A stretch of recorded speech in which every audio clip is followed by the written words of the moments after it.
turabashuje mwese mukurikiye televiziyo Rwanda tubaye ikaze mu kiganiro izingiro ry'ubukungu. Ikiganiro cyo kuri uyu mugoroba tugiye kurebera hamwe ubucuruzi bw'u Rwanda mu myaka 5 iri imbere. Guverinoma y'u Rwanda yashyizeho gahunda zihariye zo guteza imbere ubucuruzi by'umwihariko hongerwa ibyoherezwa hanze y'igihugu. Ni bikubiye muri gahunda zagutse za NS2 akaba ari gahunda zigamije kwihutisha iterambere. Harimo kandi muri izi gahunda ko u Rwanda rugomba kongera ishoramari. Ibintu byo tugiye kugarukaho by'umwihariko muri iki kiganiro turebere hamwe imwe mu mishinga ndetse nuko iyi gahunda yagerwaho by'umwihariko habaye gufatanya hagati ya guverinoma ndetse n'abikorera nkuko twakomeje kugenda tubigarukaho mu biganiro byacu biheruka. Ni ikiganiro tugiye kugarukaho mu kanya gato cyane nyuma yuko tugiye kubanza kwamamaza dutumikira abadutumye. Ngiye ndi Placide Nyinshuti ariko ndi kumwe na mugenzi wanjye Joseph Musabyimana udufasha mu rurimi rw'amarenga. Turagaruka mu kanya. Twongeye kuba ikaze mu kiganiro izingiro ry'ubukungu. Nkuko nababwiye rero dutangira tugiye kurebera hamwe intego z'u Rwanda by'umwihariko mu myaka 5 aho ubucuruzi ndetse n'ubukungu bugomba kwiyongera. By'umwihariko mu nyubere tubanze turebe uko imibare igaragaza kubirebana n'ubukungu ko buzagenda buzamuka. Hano biragaragara ko umusaruro mbumbe w'imbere mu gihugu ugomba nibura kujya uzamuka kugera cy'ikenda n'ibice 3%. Iki ni igipimo mpuzandengo ariko buri mwaka hari uko byagiye bitegurwa uko ubukungu bw'u Rwanda buzagenda buzamuka. Ariko by'umwihariko turebye mu nzego zitandukanye biragaragara ko urwego rw'inganda ari rwo rugomba kuzajya ruzamuka niba buri mwaka ku kigero cy'10%, mu gihe service naho ari uko ni imibare imeze kimwe zose ni 10%. Ariko by'umwihariko inganda nizo twiteze ko zizazamura cyane uko bw'imbere mu gihugu kuko zigomba kuba zizamuka nibura 10.6%, mu gihe ubuhinzi bwo bugomba kuzajya bugira uruhare kuri 6.5%. Hanyuma by'umwihariko turebye ku yindi mibare igaragazwa muri gahunda y'imyaka 5 iri imbere nkuko nababwiye by'umwihariko ishoramari rigomba kwiyongera rituruka mu bikorera, rigomba kwiyongera rikava hano bigaragara ko rigomba kuva nibura kuri kabiri kuri miliyari, tubirebeye muri miliyari z'amadolari y'Amerika bigomba kuva kuri miliyari hafi 2 cyangwa 3 zikazagera nibura kuri miliyari 4.6 aya nama miliyari y'amadolari y'Amerika. Mu gihe kandi nkuko bigaragara kuri aka karongo iyi ngiyo nibijyanye no kwizigama ku musaruro mbumbe w'igihugu. Kwizigama bizava nibura ku 12.4 bya GDP bigera kuri 25.9 nkuko bigaragara muri izi gahunda za NS2. Hanyuma kandi turebye no kubijyanye n'ubucuruzi cyangwa se export, icyo twakwita kohereza ibicuruzwa mu mahanga ndetse no kubitumizayo, nuko hagomba kubaho kuziba icyuho cy'ibyo u Rwanda rutumiza mu mahanga ariko habayo kongera ibyo u Rwanda rwoherezayo. By'umwihariko imibare igaragaza ko nibura u Rwanda rugomba kongera ibyo rwoherezayo tubariye mu miliyari z'amadolari y'Amerika, nibura bigomba kuva aka karongo mubona k'icyatsi kijimye niyo mibare twavuga ko ariyo igaragaza ubucuruzi cyangwa se ibyo u Rwanda rwoherezayo. Bigomba kuva nibura kuri miliyari hagati y'3 n'enye z'amadolari y'Amerika bikagera kuri miliyari 7.3 by'amadolari y'Amerika. Ahangaha ni imibare tugiye kugaruka mu buryo bwihariye nkuko bikubiye muri gahunda ya NS2. By'umwihariko rero munyemerere twakire ministri, dufite abatumirwa hano babiri, ni nyakubahwa ministri w'ubucuruzi n'inganda ni bwana Sebazi Prudence. Tubaye ikaze mu kiganiro cyacu. Murakoze. Turumwe kandi na madame Mubirigi Jeanne Françoise, ni president w'urugaga rw'abikora mu Rwanda. Tubaye ikaze madame Mubirigi. Murakoze. Yego, by'umwihariko ikibazo cya mbere nyakubahwa minister turifuza kumenya ni imibare myiza igaragaza ko nibura u Rwanda rugomba kuva hamwe rukajya ahandi, ariko turifuza kumenya nka Minisiteri y'Ubucuruzi n'Inganda nize ntego mufite kugira ngo gushyirwa mu bikorwa iyi gahunda ya NS2 ndetse n'imibare koko izagerweho. Murakoze, nongere mbashimire kuba muduhaye uyu mwanya wo kuganira kuri iki gikorwa cyiza kijyanye n'iterambere ry'ubukungu bw'igihugu.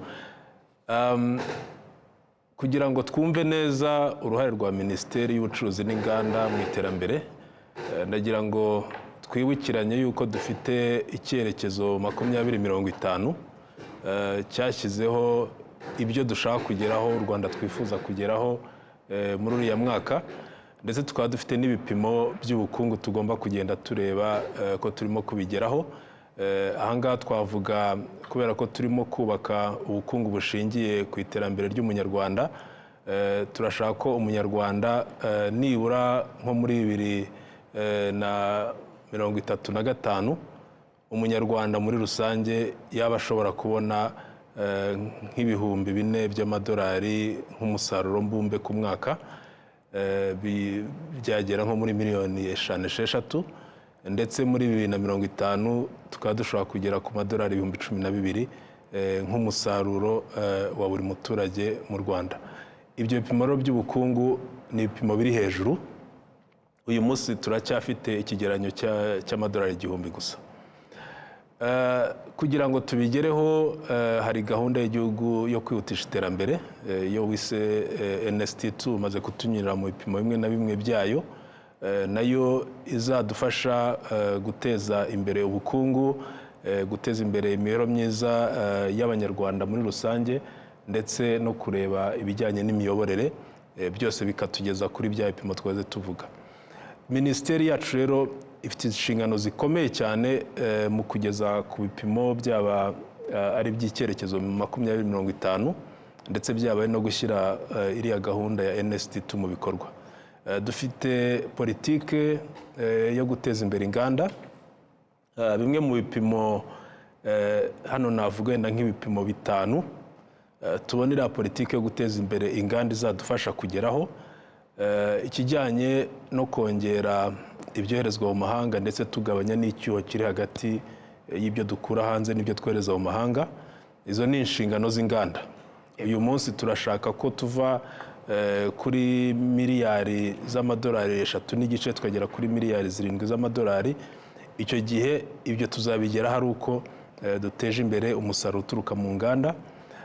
Turashaka kongera akazi, gutanga akazi. Turashaka ko nibura buri mwaka abanyarwanda 250 babona akazi, imirimo mishya kandi ihemba neza.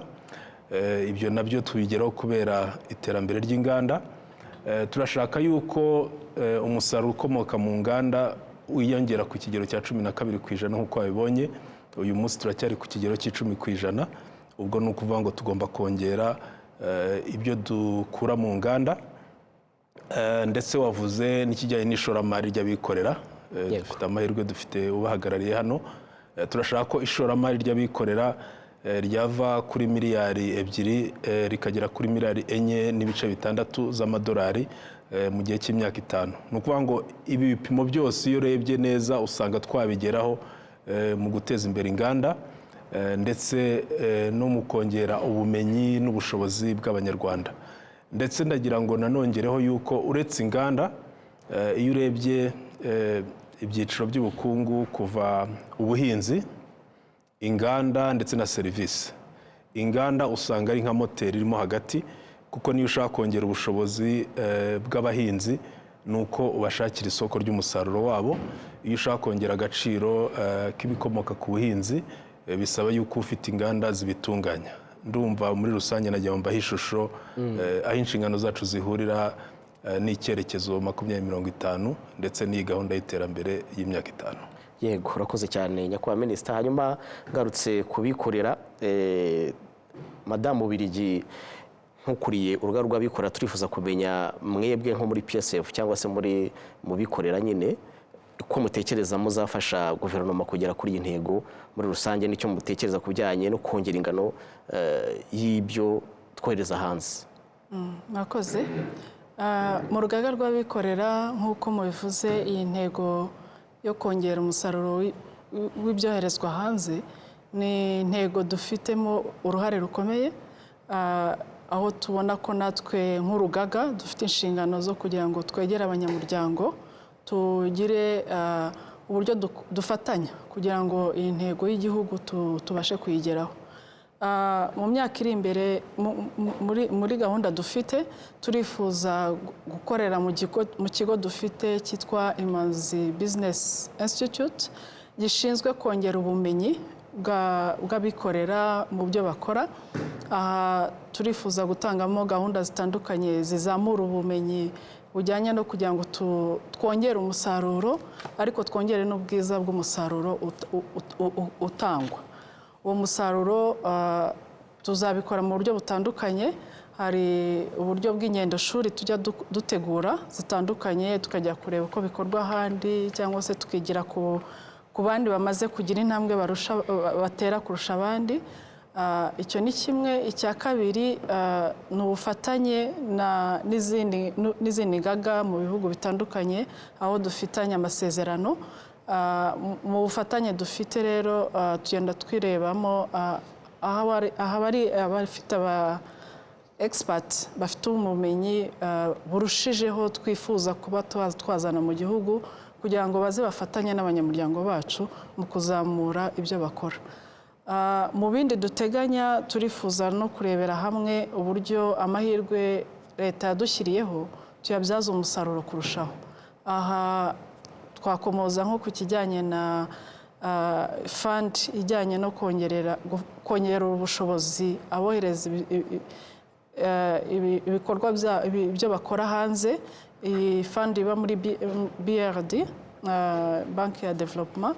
Iyi fund rero mu myaka yashize ntabwo yakoreshejwe ku buryo bushimishije nk'uko twabyifuzaga, ariko uko imibare yagiye izamuka turifuza ko noneho inarushaho tukabyaza umusaruro kuko ayo mahirwe aba yashyizeho.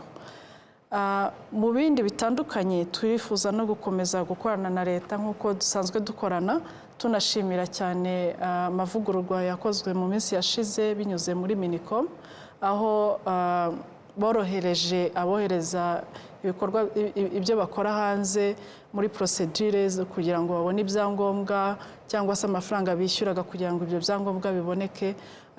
Turashima cyane ibyakozwe kuko bizanafasha no mu kuzamura umusaruro.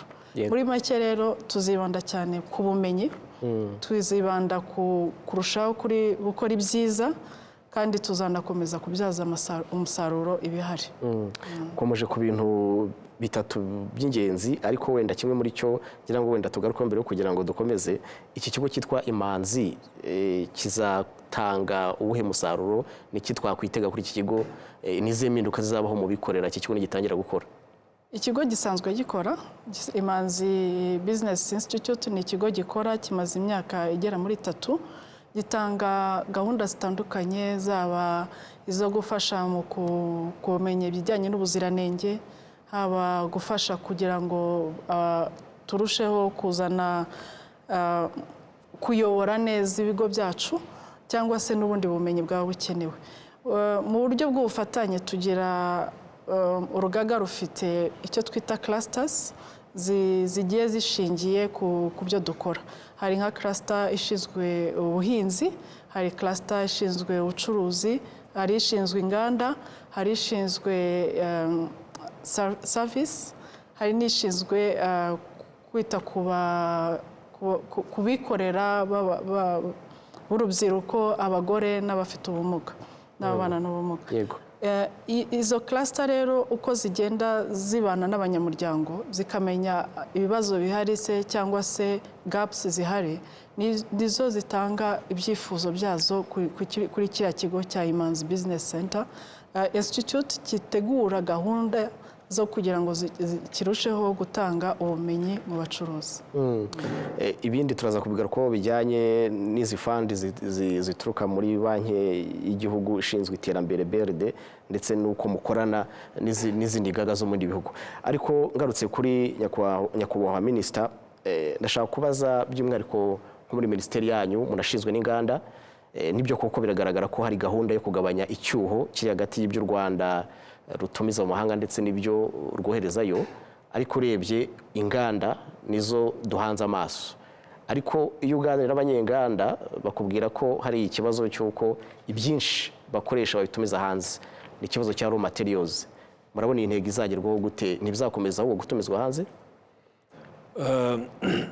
Mu rwego rwo guteza imbere inganda ndetse no kugabanya icyuho kiri hagati y'ibituruka hanze n'ibyoherezwa mu mahanga, dufite ingamba nyinshi twashyizeho zijyanye mu kubaka ubushobozi bw'inganda dufite mu gihugu ndetse no kuzorohereza.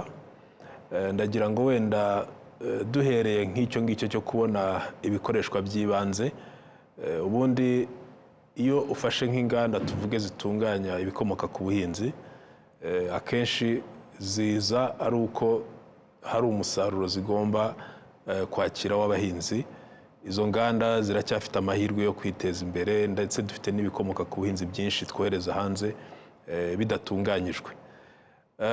Dufite nk'imbuto, imboga n'ibindi, icyayi n'ikawa bikomoka ku buhinzi, ariko dushaka yuko twongera agaciro kabyo mbere y'uko bijya hanze. Nibwira ko ibyo ngibyo ntabwo bikeneye gutumiza ibikoreshwa by'ibanze hanze. Dufite n'izindi nganda duteganya gushyiraho, tuvuge nk'uruganda rushobora gukora ibirahure. Uyu munsi mu Rwanda byagaragaye ko dufite niba twabyita amabuye cyangwa umucanga bakoresha bakora ibirahure uhagije ku buryo dushobora kuwukoresha imyaka na 700 utarashira. Umuntu wazaje gukora uruganda rukora ibirahure ntabwo yagira ikibazo cyo kubona ibikoreshwa by'ibanze. Ibirahure bikorwa mu mucanga? Bikorwa mu mabuye n'umucanga. Tukaba dufite uwo mucanga urahari uhagije muri iyo myaka uhagije rwose, ku buryo niyo bahera uyu munsi bawucukura twamara imyaka 700 tukiwucukura. Uruganda rwaza rushaka gukora ibyuma narwo rwakoresha amabuye aturuka hano mu gihugu imbere, ndetse n'iyo ugiye ukajya mu bucukuzi bw'amabuye y'agaciro, amabuye menshi ducukura mu Rwanda tuyohereza hanze adatunganyijwe. Bivuga ngo uruganda rwaza muri iyo sekta rwaba rufite ibikoreshwa by'ibanze. Ariko hari inganda nk'inganda z'imyenda, mwabonye ko twagiye duteza imbere cyane inganda zikora imyenda. Iyo urebye usanga inganda zo mu Rwanda zikora imyenda hafi ya zose zitumiza ibitambaro hanze. Uruganda rwagerageje gukora indodo ndetse n'ibitambaro n'uruganda rwa Itexirwa, ariko narwo ugasanga ruratumiza ipamba kubera ko ntabwo duhinga ipamba. Twagerageje no gutunganya ibyo twita silk nayo n'indi bikoreshwa bakora indodo, nabyo dusa nkaho tudafite umusaruro uhagije wa silk. Dusa nkaho tudafite umusaruro nako nta n'uwo dufite wa synthetique, kuko hari synthetique ikorwa mu bintu bimeze nka plastique. Hari ubutabire bakoramo synthetique ivamo indodo nayo, ibyo ntabwo tubifite. Ariko inganda zikora imyenda tuzishishikariza gufata ibitambaro zikakora imyenda ishobora gucuruzwa mu gihugu cyangwa yoherezwa mu mahanga. Dushishikariza abagira imideri, icyo twakwita imideri, gutunganya imyenda ugakora mode ushaka, ibyo babikora. Inganda tubona zindi zishobora gutera imbere nk'inganda zitunganya impu. Uyu munsi u Rwanda rwohereza impu nyinshi hanze zidatunganyije, ndetse tukaba twarabonye imibare y'uko turamutse dufashe impu zose ziri mu Rwanda tukazitunganya, twaba dushobora gukuraho umusaruro urenze nka miliyoni 600 z'amadolari buri mwaka. Ariko uyu munsi nta nubwo twinjiza na miliyoni 1 y'amadolari mu mpu twohereza hanze zidatunganyije. Urumva icyo kinyuranyo ni kinini. Ntacyo bisaba, impu zirahari, uretse kureba ikoranabuhanga ndetse no kubaka urwo ruganda ruzazitunganya. Ibikoresho bikenerwa kwa muganga nabyo hari ibyo dushobora kwikorera bidasaba gukura ibintu hanze.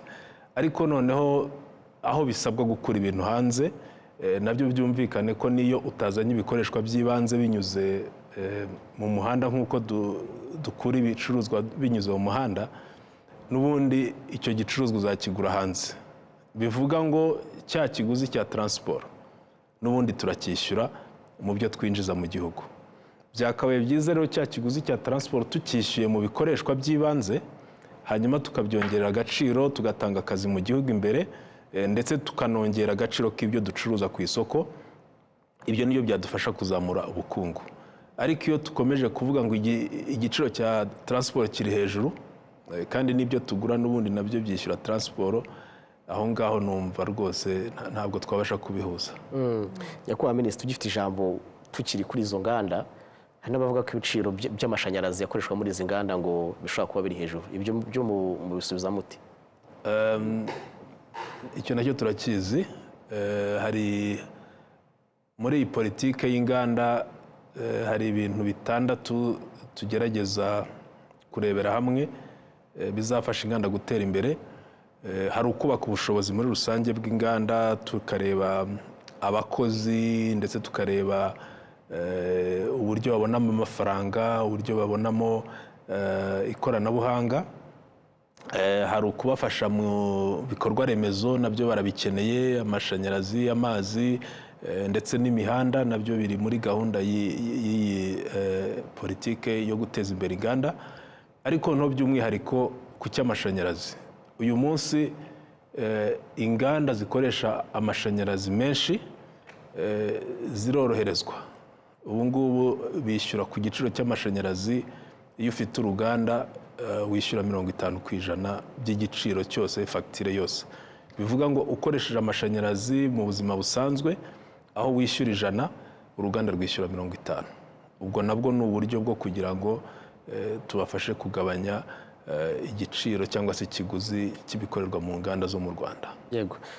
Madamu Mubirigi, nk'umuntu uyobora urugaga rw'abikorera, wakomoje no ku kintu kijyanye no gufatanya n'izindi ngaga z'abikora mu bindi bihugu. Ubwo ndavuga wenda hari n'amasezerano mwasenyanye, niba anahari mwayatubwira, ariko mukatubwira by'umwihariko nk'icyo twakwitega muri iyi myaka gifatika. Ese abashoramari bazaza baturuka mu mahanga binyuze muri ubufatanye bwanyu n'izindi PSF zo mu bindi bihugu, niba ariko nazita, bimeze bite? Mu gihe kizaza turateganya kugenda twongera relationships dufitanye n'izi ngaga zindi zo mu bindi bihugu, aho twagiye mu minsi yashize tuganira nabo, tukabereka amahirwe ahari yo gushora imari mu Rwanda, tukabereka ibiteganyijwe biri imbere mu myaka izaza, aho twagiye tubona ko abashoramari bo mu bindi bihugu nabo bafite aya matsiko n'inyota yo kuza gukorera mu Rwanda. Ariko icyo dusabwa natwe nk'abashoramari bari mu gihugu ni uko natwe tubanza kugira icyo dukora. Hari ibyo dusabwa, hari ukumenya gukorera hamwe, gufatanya kugira ngo dukore ishoramari. Twarabitangiye aho dufite icyo twita collective investment, abantu bashyira hamwe kapitale, bagashyira hamwe igishoro kugira ngo babashe gukora igikorwa runaka. Tugatangira kubona ishoramari ry'igihe kirekire, atari ishoramari twumva ko rigaruza mu mezi 2, 3 cyangwa se 6 azaza, ahubwo ari ishoramari ritangira kugaruza mu myaka 3, 5 n'indi iri imbere, ariko bikaba ari igihe kirekire. Iyo dutangiye kubyumva rero bituma n'abashoramari bandi bo mu bindi bihugu batangira kubona uburyo bwiza bwo gutangira kumva ko bashobora kuza gushora imari mu gihugu, kandi bakumva ko bafite abo bazafatanya, basanzwe bahakorera, bazi ibyo bakora, ariko kandi banazi uko isoko riteye. Ibyo rero ni ingenzi. Mu masezerano twasinyanye n'izi ngaga twumvikanye ibitandukanye. Hari izo ngendo shuri nababwiye mbere, hari gutegura ishoramari mu buryo bwo gufatanya, ariko kandi hakibandwa no kugira ngo tunasangire ubumenyi. Hari ibyo baba baragezeho tutarageraho, hari n'ibyo twagezeho nabo batarageraho. Ibyo ni ikintu cy'ingenzi cyane dukomeza gushyira imbere. Hari imishinga se twakwitega mu gihe kiri imbere inyuze muri ubwo bufatanye ndetse no muri iyo collective investment muvuga, muri gukorana hagati yanyu nkamwe muri PSF yo mu Rwanda? Hari imishinga twakwitega ituruka muri ibyo byiciro byombi?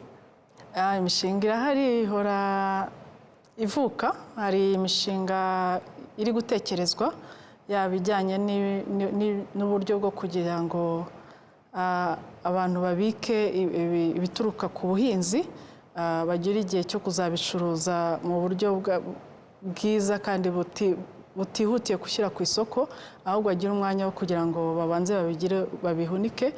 Hakaba imishinga yo kubihindurira umimerere mbere yo kubyohereza hanze. Hari imishinga itandukanye, yaba ijyanye na avoka, aho tumaze igihe kinini twohereza avoka hanze, ariko ugasanga inyungu iriho ntabwo ari inyungu ishimishije nk'uko dushobora kubona inyungu ya avoka ibanje igahindurwa amavuta agatunganywa akaba ariyo yakoherezwa hanze. Ayo mavuta akanatugabanyiriza n'ayo tuzana mu gihugu, aho tuzana amavuta ya olive oil, ariko kandi ugasanga avoka nayo ifite intungamubiri nziza zasimbura iyo olive oil. Hari imishinga itandukanye sinzi aho nahera nyivuga kuko hari nk'imwe nini rutindi buryo twayisangiza abadukurikiye niba ntacyo bitwaye. Indi mishinga nakomozaho nijyanye n'iyo gutunganya imbuto. Murabizi ko gahunda y'igihugu ari ukugira ngo twihaze ku mbuto, cyane cyane ku mbuto y'ibigori byagezweho, ariko turanifuza ko bigerwaho no ku mbuto z'ibirayi, z'ibishyimbo, za soya n'izindi zitandukanye, kandi ku mbuto zitunganyijwe neza ku buryo umuhinzi uhinga abasha gukuramo umusaruro utubutse. Hari inganda rero zabitangiye zibifite muri gahunda kandi ya vuba. Yego, urakoze cyane. Nyakubahwa Minisita, iyo tuvuze kongera ishoramari cyane cyane ry'abikorera harimo kureshya abashoramari baturuka mu bihugu by'amahanga. Twahoze tuvuga ku nganda ariko no muri serivisi naho hakenewemo abashoramari. Turifuza kumenya niba hari uburyo mutekereza bwo kongera icyo nakwita nko koroshya cyangwa se ibyo twita incentive cyangwa se mu kinyarwanda cyiza bakunze kubyita ngo ni nkunganire. Ese hari ubundi buryo bumeze kimwe na za nkunganire muri guteganya ku buryo mwakomeza kureshya abashoramari bakaba benshi kugira ngo twongere iri shoramari nk'uko bigaragara muri iyi mibare ya NST2? Ubundi iyo urebye nko mu myaka 5 ishize u Rwanda rwashyizeho nkunganire nyinshi cyane ku bashoramari baba ari abo mu gihugu imbere ndetse n'abaturutse hanze. Icyanagaragaye ni uko mwabonye ko dufite abashoramari benshi b'abanyamahanga bagiye bajya mu byanya by'inganda nk'icyanya cy'inganda cya Kigali, icyanya cy'inganda cya Bugesera ndetse n'icyanya cy'inganda cya Rwamagana. Iyo urebye imibare usanga abanyamahanga barimo baruta abanyarwanda. Abo rero bagiye bazamo nk'abashoramari bahawe za nkunganire, abenshi bahawe ubutaka ku bukode bw'igihe kirekire ndetse ku giciro gito cyane. Hari n'abahawe abakuriweho imisoro mu gihe cy'imyaka 5 bakazana ibikoresho byo kubaka uruganda batishyuye imisoro, ndetse n'ibyo bakora mu ruganda nabyo bakabisonera igihe runaka imisoro kugira ngo babanze bafatishe ku isoko. Izo nkunganire zabayeho kandi n'ubu ziracyariho, ntabwo zireba abanyamahanga gusa n'abanyarwanda zirabareba.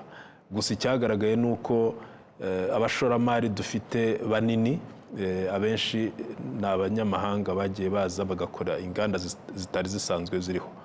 Icyo rero dushishikariza abashoramari b'abanyarwanda ni ukugerageza gufatanya n'abo bashoramari b'abanyamahanga cyangwa se kubigiraho ibyo bakora, ku buryo igihe tuzaba tutagifite abanyamahanga nibura tuba dufite abanyarwanda bamaze kumenya gukora ibyo abanyamahanga bakoraga kandi neza. Nk'ubu naguha nk'urugero, muzi ko mu Rwanda dufite uruganda rukora isukari rumwe gusa rw'i Kabuye, rumaze imyaka myinshi numva rwo muri za 80. Ariko uyu munsi ruriya ruganda ntirushobora no gukora 5% by'isukari dukeneye muri iki gihugu. Ni ukuvuga ngo 95% by'isukari dukeneye ituruka hanze. Hari ukuba ruriya ruganda rwagombye kongera umusaruro, ariko hari no kwibaza ese nta munyarwanda wakongera agashyiraho nawe uruganda rushobora gutunganya isukari? Ese nta munyarwanda ushobora gushyiraho uruganda cyangwa se bishyize hamwe bagashyiraho uruganda rutunganya impu nk'uko nabivuze? Ese inganda zitunganya ibiribwa ntitwakagombye kuba tubona inganda nyinshi zitunganya ibiribwa, imbuto, imboga, nk'uko twoze tubona ikibazo cya avoka, ugasanga turacyajyana avoka hanze zidatunganyije, kandi buriya avoka uretse kuba wayikoramo amavuta, buriya na biriya bibuto byayo nabyo ubwabyo ni imari kuko bishobora kuvamo icyayi. Hari ibintu byinshi bishobora kuva mu rubuto rwa avoka turamutse turutunganyirije hano kurusha kujya kugurisha avoka nk'urubuto ku isoko mpuzamahanga. izo nkunganiro zirahari, zireba abanyamahanga zikareba n'abanyarwanda. Ni nabwo butumwa duha abanyarwanda bafite amafaranga bave mu bucuruzi bwambukiranya imipaka bwo kuvana ibintu hanze, ahubwo batangire gushora imari, ibyo bakura hanze babikore mu Rwanda, bongere ibyoherezwa mu mahanga. Yego, ngarutse kuri Madamu Bubiligi nka perezida w'urugaga rw'abikorera hano mu Rwanda, wanakomoje ku kintu cyitwa kubona amafaranga cyangwa se fund, ukuvuga ngo wakomoje kuri banki y'igihugu ishinzwe iterambere BRD, ariko turifuza kumenya niba hari ubundi buryo wenda muteganya kuba mwashakira abanyamuryango banyu, cyane cyane abafite ubucuruzi buto n'ubuciritse, ndavuga abanyenganda bagitangira, uburyo bwo kwaccessinga finance kugira ngo babe babasha kwagura ibikorwa byabo, ndetse n'ibyo bakora byiyongere bahaze isoko ryo mu Rwanda banacuruza hanze. Hari ubundi buryo muteganya butari ubu bwa BRD kugira ngo fund ziza ari nyinshi muri ababikorera? Nk'uko byakomeje kugaragazwa n'abanyamuryango bacu, usanga kugera kuri funds bikirimo imbogamizi, aho usanga hari n'abafite amasoko bakananirwa kuyahaza kuko babuze igishoro. Mu byo duteganya rero, uretse iyi export fund iri muri BRD, hari n'izindi fund zitandukanye zihari ku isoko, ariko kuzigeraho ibisabwa ibigomba kuzuzwa, ugasanga kenshi na kenshi haracyarimo imbogamizi hagati y'ugomba kuyabona n'uyatanga. Ubwo rero muri gahunda dufite ni ukukomeza gufatanya kugira ngo turebe ko icyo kiganiro hagati y'utanga amafaranga n'uyakira kirushaho kugenda neza. Kugira ngo kigende neza, ikibazo ni ikihe bituma bitagenda neza ibyo biganiro hagati y'utanga n'uyakira? Utanga amafaranga buri gihe aba afite ibyo asaba wagiye kuyaha kugira ngo abanze yuzuze. Ugasanga kenshi na kenshi rero ibyo ibisabwa kuzuzwa, hari abo bigora kubigeraho, hari abo bitinda, hari n'abo usanga badafite n'ubwo bushobozi bwo kugira ngo babe babigeraho ako kanya. Icyo turi gutegura rero nk'urugaga ni ukureba uburyo dutegura companies cyangwa se abafite imishinga kugira ngo buzuze ibisabwa kugira ngo bazagere kuri za fund. Ni urugendo, hari etape abantu baba bagomba gucamo bagakuza imishinga yabo bakabasha kugera kuri urwo rugendo. Kenshi na kenshi usanga nk'urugero, kugira ngo baguhe izi fund rimwe na rimwe hari abasaba ngo ube umaze imyaka 3 ukora, ufite ibitabo by'imari byuzuye bigaragara, bitanga icyizere cy'uko uwo mushinga wawe urimo uragenda ujya imbere. Ugasanga kenshi na kenshi abatangiye imishinga yabo hari byinshi byo ntibarabyuza, yaba iyo myaka 3 ntibarayigeraho, ariko muri urugendo baba batangiye iyo myaka 3 bagomba kuyikoresha kugira ngo buzuze bya bindi bizasabwa kugira ngo babashe kurya kuri iyo mari. Aho rero dufite inshingano nk'urugaga, tugomba gufatanya n'abanyamuryango bacu kubategura kugira ngo babigereho, ariko kandi hari n'ababigeraho, hari n'ababikoresha bakabikoresha neza, ariko ikigikenewe ni uburyo bwo kugira ngo bifashe no mu kwagura ibikorwa byiyongere. Hari icyo twita scaling up ibisanzwe bikorwa. Niba wakoraga toni 1000 ubashe gukora toni 5000. Ibyo rero aho ngaho niho tugomba kwinjirira cyane, tukareba imbogamizi zigihari, yaba mu gusaba icyo twita garanti kugira ngo ugere kuri izo fund, se n'izi alternative zihari. Hari uburyo butandukanye bugiye buri ku isoko kugira ngo umuntu abe yabasha kugera kuri amafaranga. Nibwo turi kwiga no gushyiraho ikigega cyo mu rugaga kifasha noneho gufacilitatinga udafite iyo ngwate kugira ngo abashe kugera kuri ayo mafaranga. Urakoze cyane. Hanyuma rero reka turebe ibi byose ubundi kugira ngo bikorwe neza hagomba kuba hariho amategeko na politike bihamye bifasha abacuruzi kugira ngo bakorere muri environment nziza. Ibyo tuvuga byo kongera umusaruro, ndetse n'abashoramari bakaza agomba kuba ari amategeko ahamye ndetse na policy zitandukanye. Turifuza kumenya nkamwe nk'abikorera ubundi mufatanya mute na guverinoma cyangwa se mugira uruhe ruhare mu kugira ijambo mu gushyirwaho kw'aya mategeko ndetse n'izi politiki?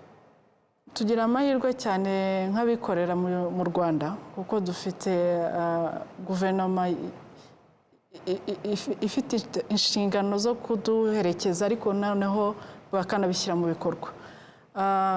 Iyo amategeko ategurwa cyangwa se amabwiriza habaho kutwegera tukagirana ibiganiro bitandukanye tukabereka ibyo duhura nabyo, ingendo tuba tugenda, imbogamizi ziba zirimo, ku buryo aya mabwiriza iyo bagiye kuyashyiraho kenshi na kenshi tuba twagizemo uruhare mu biganiro.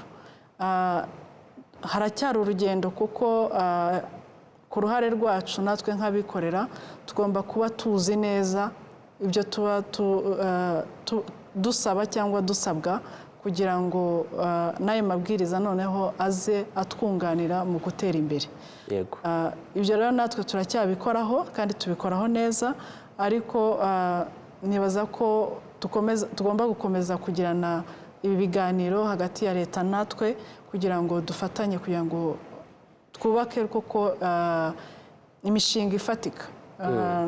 Rero turabishima cyane, urugendo turarugendana, birumvikana buri gihe ntitwakumvikana, hari ibyo tuba tutabona kimwe, ariko nk'abareberera igihugu banareberera inyungu rusange, hari ibyemezo bifatwa wenda tutabibonaga kimwe, ariko natwe nk'abikorera tuba tugomba kumva ko izo nyungu rusange ziratureba, tukagira uburyo tuzitwaramo, noneho tugakomeza no kwerekana niba koko izo mbogamizi zikomeje kutubangamira, tukagira uburyo tubiganiramo.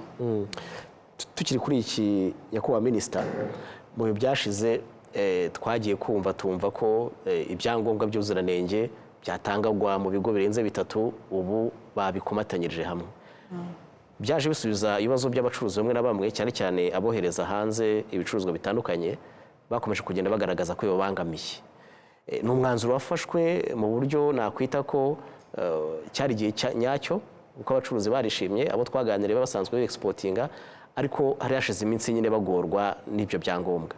Ndabihuza n'ibi ngibi narimo waje bijyanye n'amategeko na politike. Ese iyo mugiye gushyiraho amabwiriza amwe namwe, aba bantu murabegera koko mukabashyiraho amategeko n'amabwiriza atababangamiye, atabatsikamira? Nibyo, buriya iyo politike ijyaho tureba inyungu zabo izafasha, ni ukuvuga yari politike y'ubucuruzi igomba gufasha abacuruzi, ndetse yari politike y'inganda igomba gufasha abanyenganda, ariko no kubera yuko tureberera abikorera muri rusange, tugomba no kunoza uburyo serivisi za leta zitangwa. Iyo urebye neza usanga hari ibibazo abikorera bakomeje kutugezaho, imbogamizi bahura nazo, kutabona serivisi igihe, bigatwara igihe kinini barimo gushaka serivisi, waba ugiye kohereza ibintu mu mahanga cyangwa se waba wazanye ibintu ushaka kubivana muri gasutamo, bikamutwara igihe kitari ngombwa. Iyo rero serivisi ibonetse itinze, aba ari ikiguzi ubwabyo, biba byiyongera mu kiguzi, aba ari amafaranga, ariko noneho bikanatanga isura mbi. Bitanga isura mbi, abikorera bashobora gucika intege, bakaba banava mu byo barimo gukora kubera ko serivisi zitari nziza. Iyo rero dushyiraho politike tureba igifitiye akamaro abikorera, tureba kugabanya igihe bitwara kugira ngo babone serivisi, tukareba kugira ngo ikiguzi cyo gukora ubucuruzi mu Rwanda nacyo kijye hasi, ni nabyo duharanira.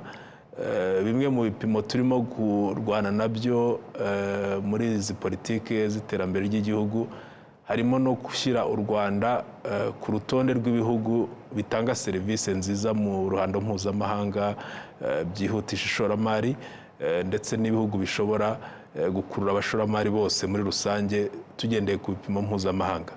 Ibyo rero biri muri iyo gahunda, ariko noneho ikindi tugomba no kureba, ese umuntu ukora ubucuruzi mu Rwanda cyangwa ukora ibikorwa mu Rwanda bijyanye no gutanga umusaruro, ese mu ruhando mpuzamahanga ashobora kugera ku ipiganwa ku buryo ibyo akora bigera hanze bidahenze cyane? Ibyo nabyo tubirebera muri za serivisi dutanga ndetse n'ikiguzi cyazo umunsi ku wundi. Arakoze cyane nyakubahwa minisita ni Sebahizi Prudence akaba minisitiri w'ubucuruzi n'inganda. Turi mu kiganiro izingiro ry'ubukungu nk'uko mubizi dufitemo ibice bitandukanye mu nyemere tubanze tujye mu ikoranabuhanga ariko rifitanye isano n'ubukungu. Uyu munsi tugiye kurebera hamwe by'umwihariko aho ikoranabuhanga rigeze mu bijyanye no gucunga imari. Ni ukuvuga ngo hari application nshyashya ihari yitwa ngo ni Codebooks application ifite uburyo bugezweho bwo kugenzura neza ibijyanye n'ubucuruzi bw'abantu batandukanye. Bivuze ko mu biri imbere abacungamari nabo bagomba kuzajya bifashisha izi application. Rimwe na rimwe n'ibigo bikenera abakozi benshi mu bijyanye no gucunga imari nabo bashobora kuzagabanuka. Ni igice cyacu rero mu kiganiro twise udushya mu bukungu tugezwe n'umunyamakuru wacu Ange Gaga Amahoro yaganiriye n'umwe mu bakuriye cyangwa se mu bagenzura iyi application yitwa Gikundiro Liliane. Turagaruka mu kanya. Kaze nanone mu kiganiro izingiro ry'ubukungu mu gace kacu dushya mu bukungu aho tuvuga ibijyanye n'ikoranabuhanga ndetse n'ubukungu muri rusange. Uyu munsi rero twasuye application yitwa Codebooks, turi kumwe n'umukozi uyihagarariye bamwita Gikundiro Liliane. Ikaze mu kiganiro. Murakoze. Codebooks ku batayizi ni application ifasha abacuruzi cyangwa se ba rwiyemezamirimo mu icungamutungo, iborohereza kwandika amafaranga yinjira ayasohoka ndetse n'ibindi bikorwa byo mu bucuruzi, hanyuma ikaza kuborohereza kubona raporo z'ubucuruzi. Ni mu masegonda icyo upfa no kwibwira uti ndashaka raporo wenda y'umunsi, iminsi cyangwa se amezi ndetse n'imyaka. Ni ibihe bibazo mukemurira abantu bakoresha iyi application? Iyi application ikemura ibibazo bitandukanye, harimo ukuntu mu busanzwe kwandika buri kantu mu gitabo bifata umwanya munini, kandi niyo ugiye gukora raporo nabwo bifata undi mwanya munini cyane. So navuga ko iroroshya kandi ikihutisha gahunda z'icungamutungo. Ikindi irinda amakuru, iguha umutekano wuzuye w'amakuru yawe kubera ko application nta hantu ijya, ni amakuru aba abitse uhora ufite muri konti yawe, imyaka yashira n'indi kaza, ariko ibitabo bishobora gushya, bishobora kunyagirwa, bishobora no kuzimira.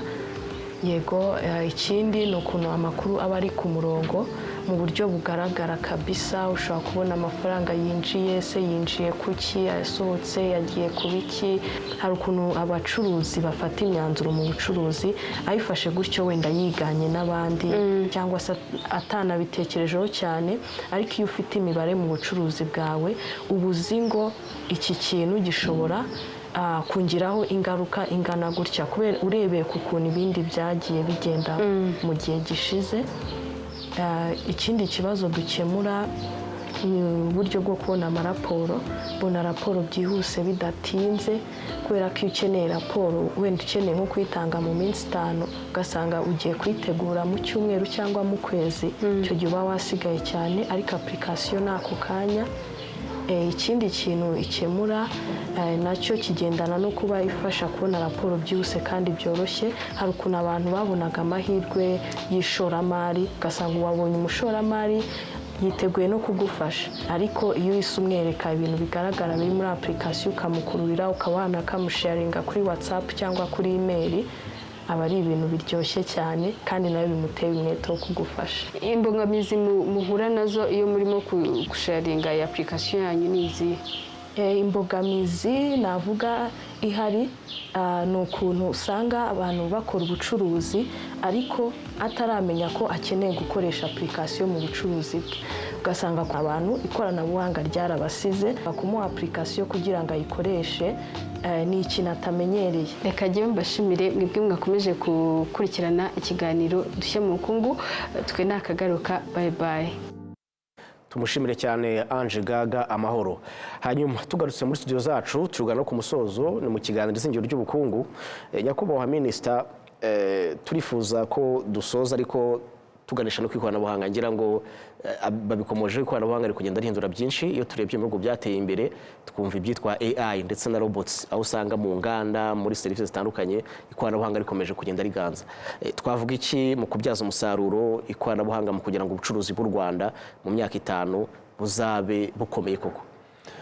Nibyo, ikoranabuhanga ni igikoresho cyiza cyane tugomba kubyaza umusaruro.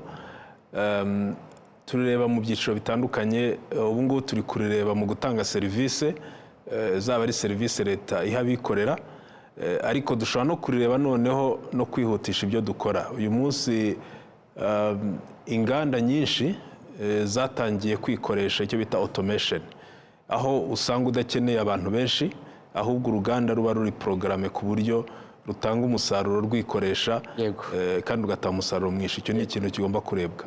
Hanyuma ikoranabuhanga rishobora no gukoreshwa mu ibarurishamibare nk'uko twabibonye, abacuruzi bakabasha gucuruza ibyo bacuruza, gukora igenzura ry'ibyo bakora, rimwe na rimwe bikabafasha no kutagwa mu gihombo twagiye tubona. Yego, ikoranabuhanga rero rifite akamaro cyane. urakoze cyane nyakubahwa minisita. Hanyuma madamu Bubiligi, mu magambo make cyane, wenda mu masegonda make, turifuza kumenya icyo urugaga rw'abikorera rutekereza ku bijyanye n'uko izi gahunda tuganira za NS2 zagerwaho, cyane cyane mu kongera ibyo u Rwanda rwohereza mu mahanga ndetse no kongera umubare w'abashoramari. Ni iki mubona cyakorwa, yaba ari ku ruhande rwa guverinoma ndetse no ku ruhande rwanyu nk'abikorera, mu masegonda make cyane? ngira ngo twabivuzeho mbere, igigomba gukorwa no gukomeza gukorera hamwe, tugakomeza gusangira amakuru, ariko cyane cyane tukarebera hamwe ni izihe mbogamizi abohereza hanze bahura nazo, ariko se ni n'ibihe twashyiramo priorite kugira ngo bibe byakorerwa mu gihugu. Noneho n'ingamba zijyanye no kugira ngo bikorwe, zaba mu kurebera mu buryo bwa value chain n'ibiki bikenewe byose kugira ngo bibe byashyirwa ku murongo mu buryo buri well planned ku buryo tubigeraho. Yego, ndagushimiye cyane rero madamu Bubiligi Jeanne Françoise, akaba ari perezida w'urugaga rw'abikorera no mu Rwanda. Turashimira kuba mwitabira ubutumire bwacu. Murakoze. Ndashimira cyane kandi na nyakubahwa minisita w'ubucuruzi n'inganda no mu Rwanda, bwana Sebahizi Prudence, mwakoze kwitabira ikiganiro cyacu. Murakoze. N'abari badukurikiye rero mwese ndabashimiye, aho muri mu bice bitandukanye by'igihugu ndetse no hirya no hino ku isi. Turabizi ko mudukurikiye ku mbuga nkoranyambaga zitandukanye. By'umwihariko rero reka njye Placide Nyinshuti mbashimire kandi mbabwire ko ikiganiro nk'iki kizongera kubaho ubutaha, ariko turabasigiramo ubutumwa bw'ikigo cy'igihugu gishinzwe kwinjiza imisoro n'amahoro, Rwanda Revenue Authority, ariko izingiro ry'ubukungu ryo naho ubutaha.